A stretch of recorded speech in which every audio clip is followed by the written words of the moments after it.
Ngayong gabi sa Cebu Special ng Reporter's Notebook. Mga baril sa ilang lugar sa Danao, mga batang paslit ang may gawa. Paano nabahira ng karahasan ang kamay ng mga inosente? Karahasan pangontra sa kriminalidad, gawa raw ng vigilante groups na naglipana sa Cebu. Sa paglaban ng tila di mapigilang pagtaas ng krimen, may pinatpat kaya ang otoridad?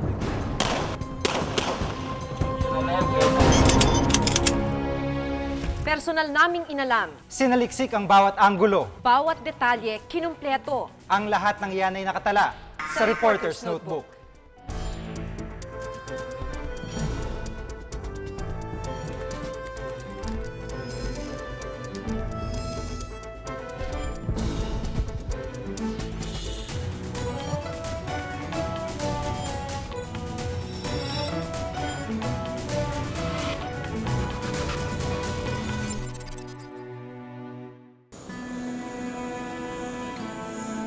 Martes ng umaga, lumipad kami patungong Cebu. Ang patay namin, alamin ang mga isyong lumulutang sa probinsya.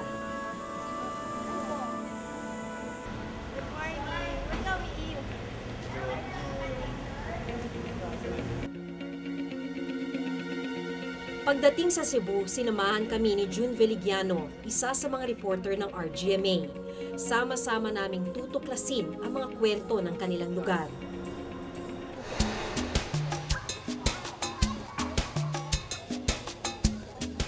Dinarayo ng mga tagalabas ang lalawigan ng Cebu sa magagandang tanawin at beach resorts, masasarap na pagkain at mahabang kasaysayan.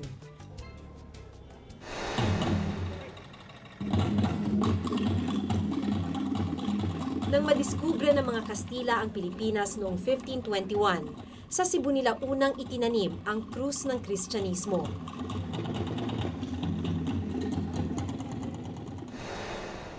Ang Magellan's Cross ang tanda ng lugar kung saan bininyagan ng grupo ni Ferdinand Magellan, sina Raja Humabon at Reyna Juana. Tubong Mactan naman ang unang bayaning Pilipino na nagtaboy sa mga dayuhan, si Lapu-Lapu. Bilang pag-alala nga sa paggapi ni Lapu-Lapu kay Magellan, taon-taong ipinagdiriwang ang Battle of Mactan. Matatagpuan din sa Cebu ang isa sa pinakamatandang simbolo ng Kristyanismo sa bansa, ang imahe ng Santo Niño. Kinikilala ang Cebu bilang Cradle of Christianity in Asia. Pero sa gitna ng makulay nitong kasaysayan, isang maingay at marahas na sikreto ang nagtatago sa ilang bayan nito.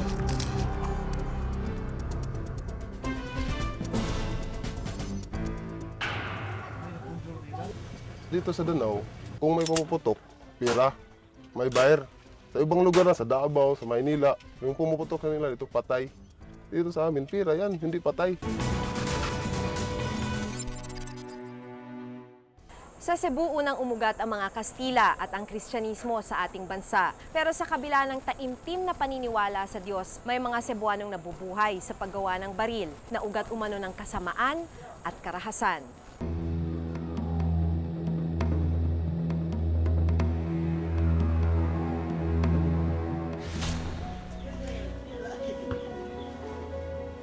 Tahimik, payapa. Ganito ang mga baryo ng Danao sa probinsya ng Cebu. Pero minsan, nababasag ang katahimikan. Open secret yung paggawa ng illegal na baril dito sa Danao. Kalimitan sa likuran lang ng bahay ginagawa. Tulad nitong pupuntahan natin ngayon.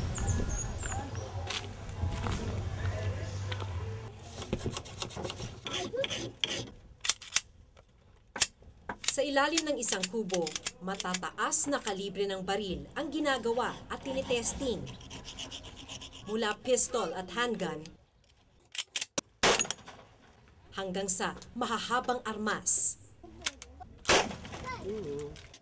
Ang pinaka-high-tech na sigurong gamit dito ay ang makina para butasin ang ordinaryong bakal. Di tulad ng malalaking kumpanyang gumagawa ng baril. Dito sa Danao, mano-mano ang lahat ng trabaho hanggang mabuo ang armas.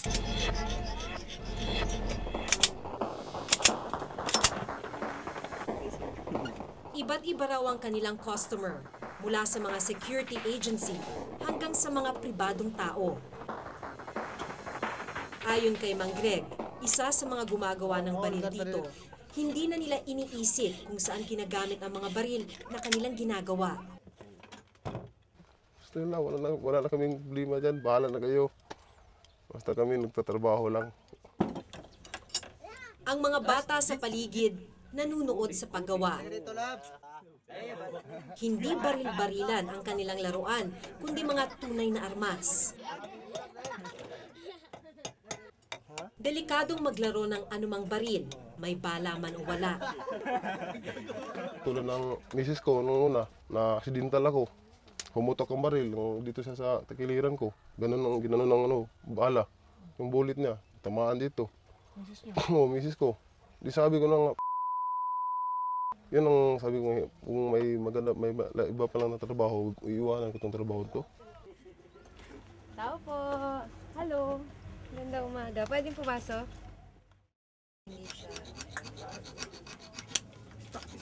Paggawa ng baril ang ibinuhay ni Mang Kaloy sa kanyang pamilya. Matagal na po kayong gumagawa, no? Tagal na. Tagal na. Gano'n na po katagal? Mga 20 years. 20 years. Ang mga natutunan niya sa hanap buhay na ito, unti-unti na niyang ipinapasa kay Jack, ang 15 taong gulang na bunso. Ang mga kaya, marang-arang pagkabutang, papaeskwilahon yun. Eskwela, sag. Pero kasagaran anang murag lisod ang ilang pagkabutang, tarbuho na sa inyo isag ang tanan. Pagdating nga namin, abala si Jack sa kalibre 45 kanyang binubuo. Bakasyon daw kasi. Para makatulong sa aking ama, pangbili ng libro, ang notebook. 3,000 piso ang bawat 45. 2 linggo bago ito matapos ng mga bihasang trabahador. 1 buwan naman ang inaabot kung tulad ni Jack ang gumagawa. Hindi balak ni Jack gawing panghabang buhay na trabaho ang paggawa ng baril. Balang araw, gusto niyang maging guro. Nakabagbagot. Nakakabagot. Paglabas ko ng kubo ni Mang Kaloy at Jack, inabutan kong nakatambay sa labas ang ilang kabataan. Hindi pa masyado. Gumagawa na kayo. Ano yun na nag-practice na, sumusubok? Ilang taong ka na? 19. 19. Ikaw? 17. 17. Ngayon lang kayo natuto? Ikaw? Marunong ka, nagpa-practice ka na rin? Ikaw din? Ilang taong ka na? 13. 13. Ikaw? 13. Nagpa-practice ka na rin? Sinundan namin ang isa sa kanila, Ha? Nagtulog sa'yo? si Baste, 13 taong gulang. Pinsan niya ang nagturo sa kanyang gumawa ng .45 caliber. Di kasi tulad ng ama ni Jack, magsasaka ang tatay ni Baste. Kanang daw kadaghan ng mga bata nga rin, pulos-pulos yung trabaho ba. Gusto rin niyang maging guro pero pansamantala siyang tumigil sa pag-aaral. May sakit ang kanyang ama kaya dito makapagtrabaho. Ang kanyang ina naman, abala sa pagbabantay ng kanyang kapatid na nasa ospital matapos maaksidente. Kamala ka ng pipikon mo ba? Ya, bukat kayong maso. Kani lisod eh. Pagsapit ng hapon, oras na para maglaro at pansamantalang maging simpleng teenager. Habang nagbabasketball sila, background music ang panakanakang putok ng baril. Mga yari na at tinitest fire bago ibenta. Marami hong baril dito. Magulo po ba dito sa lugar ninyo? trabaho lang yun. Dili yung trabaho para igubat ang ila pag ginabuhi ra gyud. Puro ginay tumong sa pagtrabaho diri. Halos wala nga raw nagtatabi ng sariling baril sa kanilang mga bahay. Bawat baril kasing magawa, pera ang katumbas. Dito sa Danau, kung may pumuputok, pira, may bayar. Sa ibang lugar na, sa Davao, sa Maynila, yung pumuputok na nila dito, patay. Dito sa amin, pira yan, hindi patay. Hindi lingid sa lokal na pamahalaan na kilala ang lugar sa paggawa ng baril. Lehitimong hanap buhay para sa taong bayan ang tingin dito ng mga opisyal. Tinutulungan ngayon yung isang cooperative. It's a gun manufacturing cooperative composed of gun makers all over Danau City. The cooperative is managed, supervised closely by the PNP, so that yung mga natapos nila, mga finished products nila will be properly documented and may inventory. Bagamat tahimik sa Danau, lumalala naman ang karahasan sa mga karatig puok. Mga krimeng na ipatupad dahil sa baril.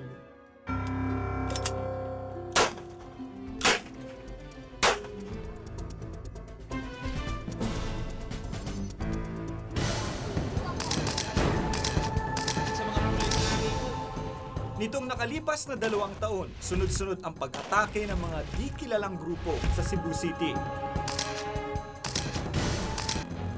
Sila ang pinaniniwalaang vigilante squads ng Cebu.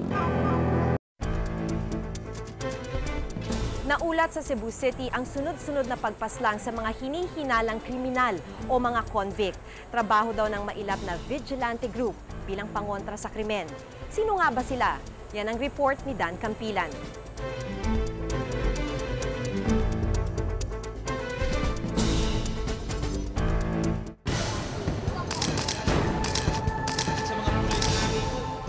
Nitong nakalipas na 2 taon, sunod-sunod ang pag-atake ng mga di kilalang grupo sa Cebu City. Karaniwang nakatago ang mukha ng mga ito at sakay ng motorsiklo. Sila ang pinaniniwalaang vigilante squads ng Cebu.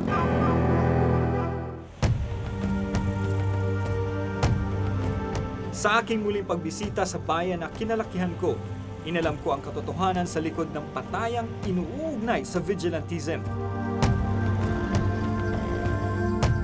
Marami ang itinuro sa aming mga biktima umano ng vigilante group.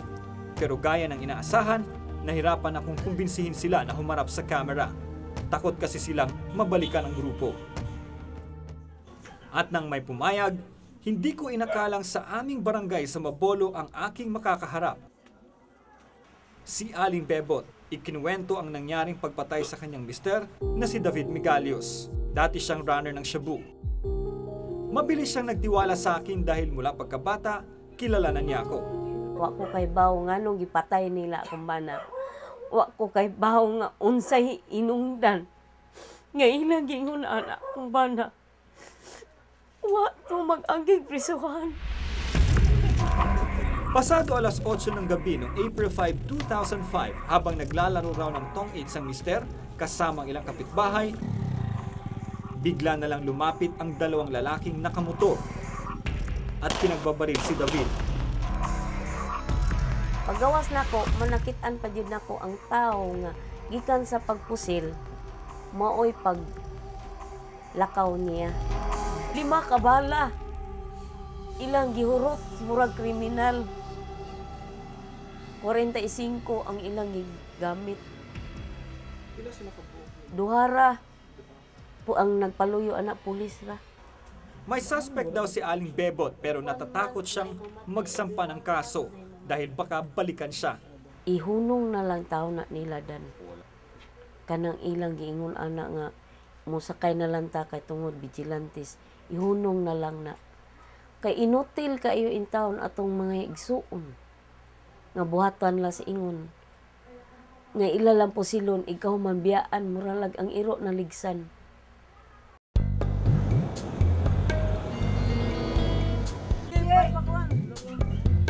Hindi iba ang nangyari kay Wilson Cabilao, pero sa pangyayaring ito, nadamay pati ang 6 na taong gulang na anak. 2 taon na ang nakalilipas, pero sariwa pa sa alaala ni John ang pangyayaring nagbago sa buhay nilang mag-anak. Habang mahimbing na natutulog ang pamilya nila, isang lalaki ang pumasok sa kanilang bahay at walang sabi-sabing binaril ang kanyang ama na si Wilson. Agad na namatay ang ama ni John, pero maging siya, tinamaan ng bala sa kanang kamay. Ituktokan ng portahan, giabli, mama matok, maablihan na, yanaan akong papa, manaigo ang papa. Man ako nakamata lang ko. Nang pagpantahan ako, namatay ng papa. Pag-anan ako, wala naman to ang katong nagpusil. Dating preso ang ama ni John sa salang pagnanakaw. Nagbabagong buhay na raw sana. Buo ang paniniwala ng pamilya na vigilante ang tumira kay Wilson. Ito ang akong anak. Napriso to sa BBRC pero giserbisyuhan niya sa wala na to siya mag-usap. Nya karon gipatay lang sa yano nga pagpatay sama sa mananap nga gipatay lang sa tao. Isa ka pagod sa balay. Way mga respeto. Way pamatasan, way kahadlok sa Ginoo. Nadamay pa ang bata. Sa talaan ng pulisya, umabot na sa mahigit 100 ang vigilante-style killings noong nakaraang taon. Kumpara noong taong 2004, bumaba ang bilang ng krimen sa Cebu City. Base sa datos, tumaas naman ang murder sa syudad, kung saan kabilang ang vigilante style of killing. Isinisisi ng Integrated Bar of the Philippines Cebu City Chapter ang pagdami ng vigilante style killings sa pag-anunsyo ng Cebu City Mayor na si Tomas Osmeña ng reward system. Uban sa KBB Golden Dove Awardee as Best Program Host, Bobby Nassaro. Mga kapuso, mayong hapon. Wanted, mga pulis o bisan sibilyan nga makapusil og kriminal atol sa krimen, kwartang malabo. 20,000 pesos ang iganti ni Mayor Tomas Osmeña. Any excuse to shoot. And we're getting our best shooters in this. And we're arming them and we're going to build up their training. We're tired of sitting back. Nahikayat daw kasi nito ang ilang grupo na pumatay ala vigilante style. The IBP Cebu City Chapter has condemned this killing. We believe this is just too much. This is summary killing. We do not believe that murders such as this can solve crimes. There's got to be an end to this. There's got to be an end. Because Cebu is the cradle of Christianity. It should not be called a killing field. Kami mga Cebuano ay kilalang madasalin, takot sa Diyos, binibigyan ng halaga ang bawat buhay. Katunayan, tinagurian nga ang aming bayan bilang cradle of Christianity in Asia dahil dito unang ipinakilala ang Kristyanismo. Pero nakakalungkot isipin na sa pagdaan ng panahon at sa sunod-sunod na patayan, kami ngayon ang binabansagang murder city sa bansa. Sinubukan naming kunan ng panig si Cebu City Mayor Tomas Osmeña pero tumanggi siya. Sa halip, si Vice Mayor Michael Rama ang humarap sa amin. Mariin niyang pinabubulaanan na may basbas ng lokal na pamahalaan ang vigilante style na pagpatay ng mga kriminal sa Cebu.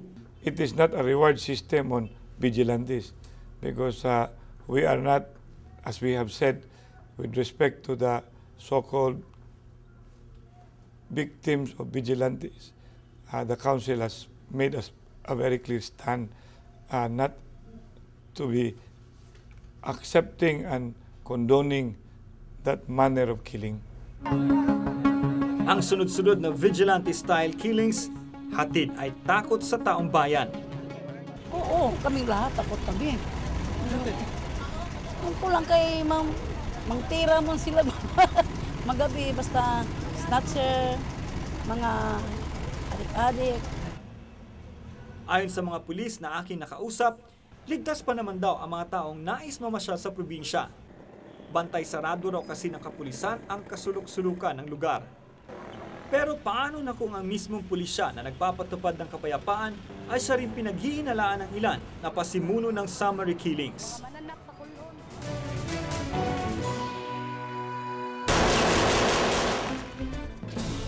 Nasa behind ng vigilante, hindi nga natin alam kung sundalo ba, pulis ba o ano yan. Ba't hindi sila tumitira ng pulis? Marami sa atin pinapangarap lang makatungtong sa Amerika kung saan kahit sino raw mapa-Pilipino. Pilipina. O half Filipino, half Filipina. May K umasenso. Yan ay kung lumusot ka sa panunuri ng US Embassy. Pero paano ka ba papasa sa panggigisan nila? We are going to America. Samahan si Ivan sa kanyang unang kagat sa Big Apple. Tuklasin ang kahulugan ng The American Dream ng mga Pinoy abroad sa New York, Miyerkules. Pagkatapos Dumadagsa ang tao sa Cebu sa pag-aakalang doon makakakita ng trabaho at asenso. At kasama na daw sa pagdating ng tao ang pagdami ng nakawan at holdapan. Totoo nga bang kaakibat ng pag-unlad ang krimen? Ang problemang yan nakadetalye sa report ni June Veligiano.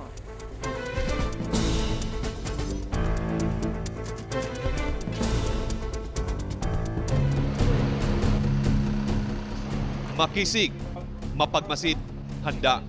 Sila ang membro ng Crime Suppression Unit ng Cebu City PNP, isang grupong binuo upang tuldukan ang krimen sa syudad. Pero sa kabila ng kanilang magiting na layunin, balot ang grupo ng kontrobersya.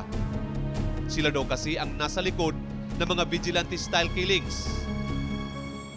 Ito yung sasakyan ng Crime Suppression Unit. Ito yung inorganisa ni Mayor Tomas Osmeña para sugpuin yung pagtataas ng krimen. Tayo sakyan tayo.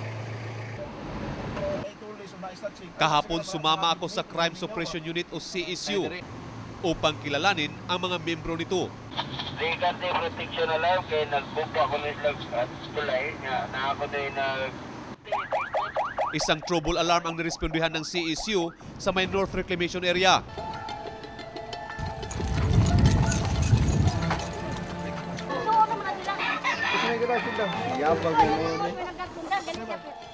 Nasaksihan ko kung paano nila hinuli ang dalawang kalalakihan na may hawak na patalim.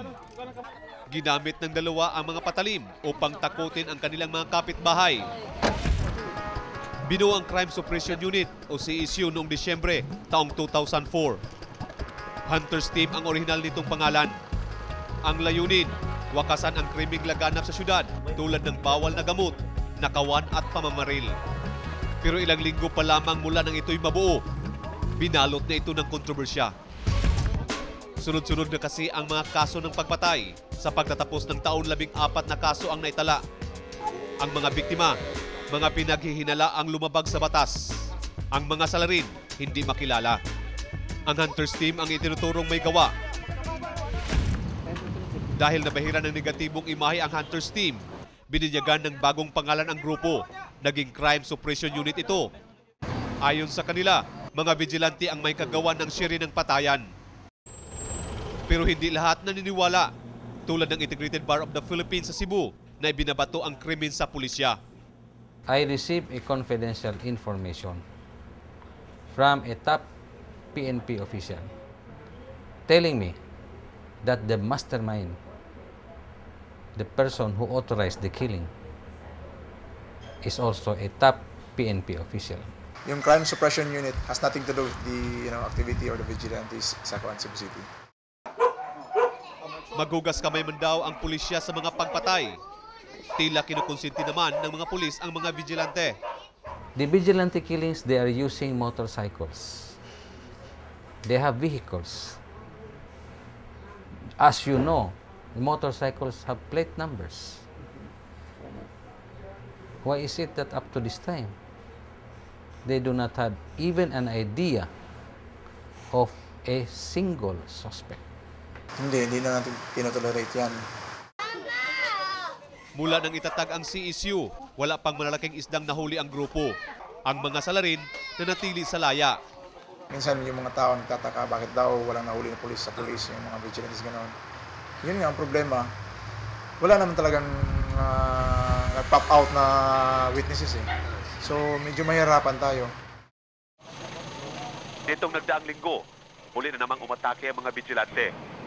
Binawian ng buhay si Francis Arsenal sa Cebu City Medical Center. Binaril siya ng mga kalalakihang sakay ng motorsiklo. Matapos ang pamamaril, agad tumakas ang mga suspect. Dito sa firing range ng Cebu City Police Office, nadatnan naming nagsasanay si SPE1 Adonis Dumpit. Di man siya membro ng Crime Suppression Unit, siya ang naging pinaka-controversial na pulis sa Cebu. Sa kanyang pagiging bihasa at paghawak ng baril, asintado at walang mintis ang mga tama. Ilan na rin ang itinumban niyang mga hold-upper at snatcher sa tuwing may inirespondihang alarma. Ilan na ba napatay niyo? Sa alarma lang, parang 5 lang. 5? Pero sa kabuuan, sa tanang buhay niyo, ilan yung napatay niyo? Ewan ko. Hindi niyo na mabilang? Yun lang, 6 lang. 6 lang? 6 lang? 6 lang. Yung iba, secret na. Gaya nito. Patong-patong na nga ang kasong iniharap laban sa kanya dahil sa mga nangyayaring pagpatay habang rumiresponde siya.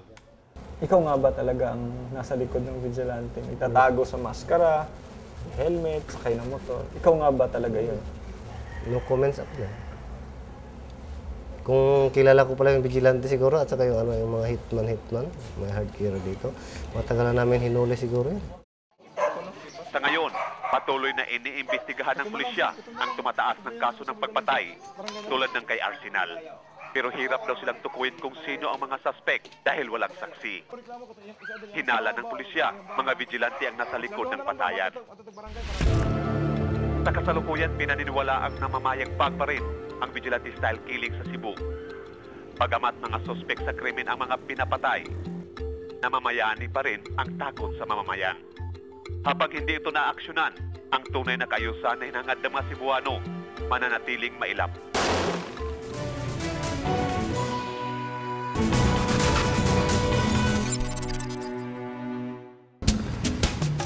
Malaki na nga ang ipinagbago ng Cebu. Ngunit sa gitna ng mga kwento ng karahasan, di maitatanggi ang magagandang kontribusyon ng probinsya. Kahanga-hanga rin ang kontribusyon ng Cebu sa turismo at ekonomiya. Sadya lang yatang sa gitna ng pag-unlad, may mga taong hindi pa rin maiwan ang industriyang minana sa kanununuan. At ang kaunlaran, tila kakabit na rin ang pagtaas ng bilang ng krimen at karahasan. Pero marahil ang mga ito ay di sapat na dahilan upang kalimutan ang kagandahan ng isang bayan, lalo't mayaman ito sa kasaysayan.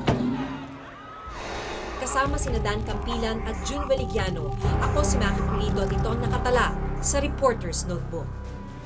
Kung may nais kayong ipasiyasat na isyo balita, maaari kayong tumawag sa aming numerong 928-7021, local 1424. Maaari rin po kayong mag-email sa amin sa reportersnotebook@geminetwork.com.